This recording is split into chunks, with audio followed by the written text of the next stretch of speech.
2024년 5월 28일 화요일 열린비전교회 새벽기도에 나오신 모든 성도님들을 환영하며 축복합니다.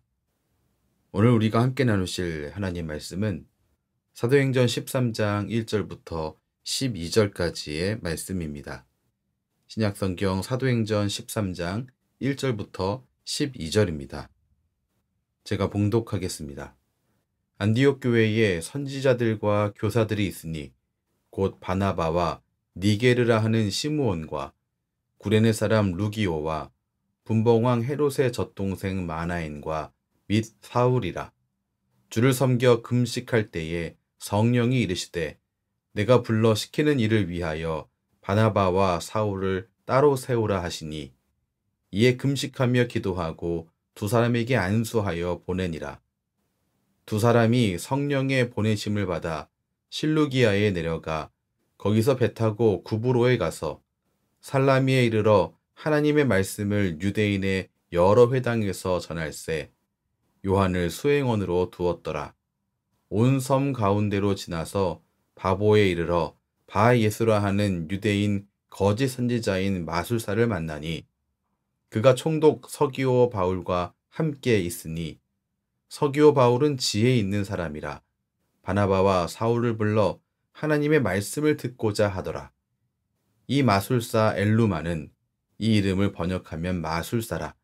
그들을 대적하여 총독으로 믿지 못하게 힘쓰니 바울이라고 하는 사울이 성령이 충만하여 그를 주목하고 이르되 모든 거짓과 악행이 가득한 자여 마귀의 자식이요 모든 의의 원수여 주의 바른 길을 굽게 하기를 그치지 아니하겠느냐.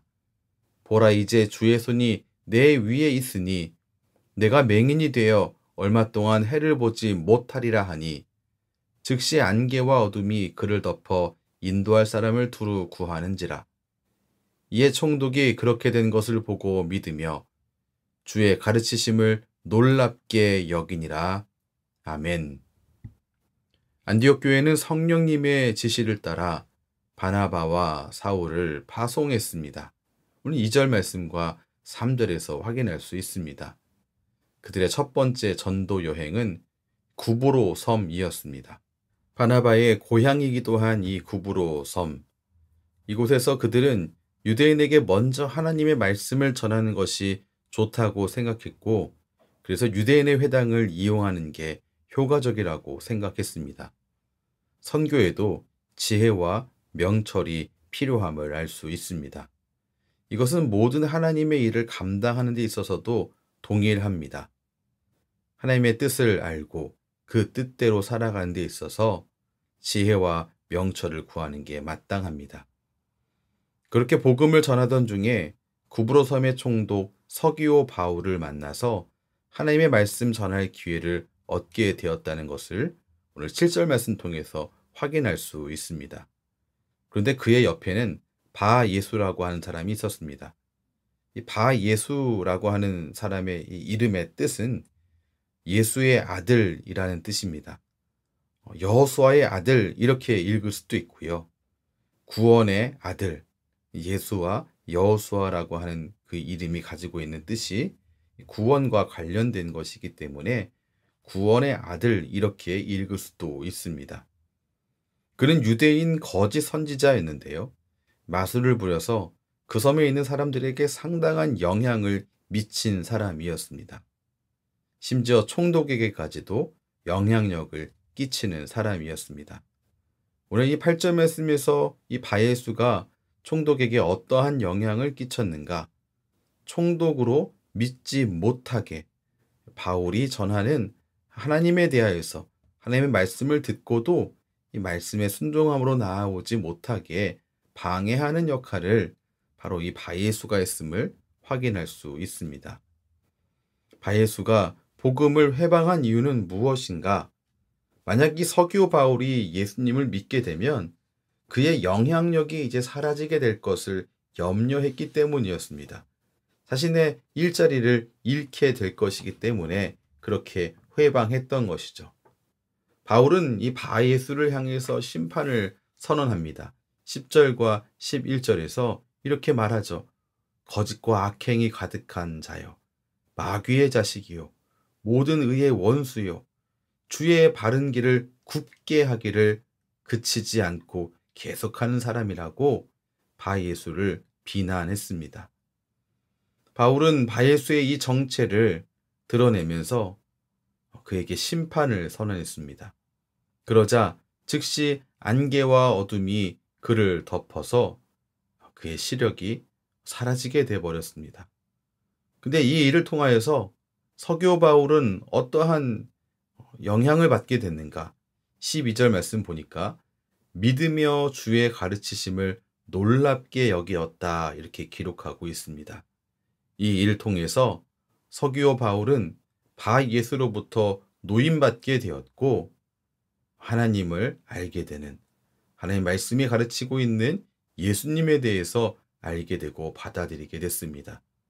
이 모든 일을 통해서 한 사람을 하나님 앞으로 부르는 일에 사용하신 것입니다. 오늘 말씀을 정리하겠습니다.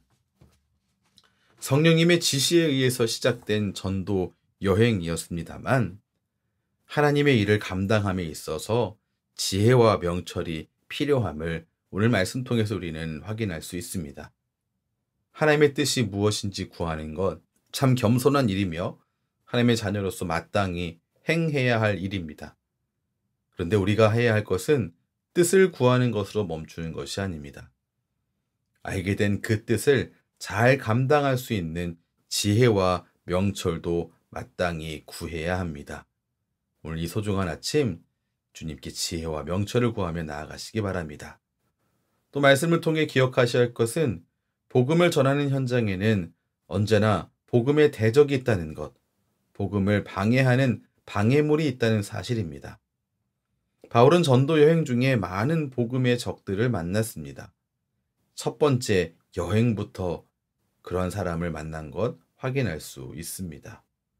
그들을 만날 때 이러한 이 복음의 방해물에 대해서 우리는 어떠한 입장과 태도를 가져야 하는가? 바울처럼 단호한 입장과 태도를 가지는 게 마땅합니다. 성도된 우리는 성령님으로 충만해야 하며 성령님의 권능으로 무장되어야 합니다.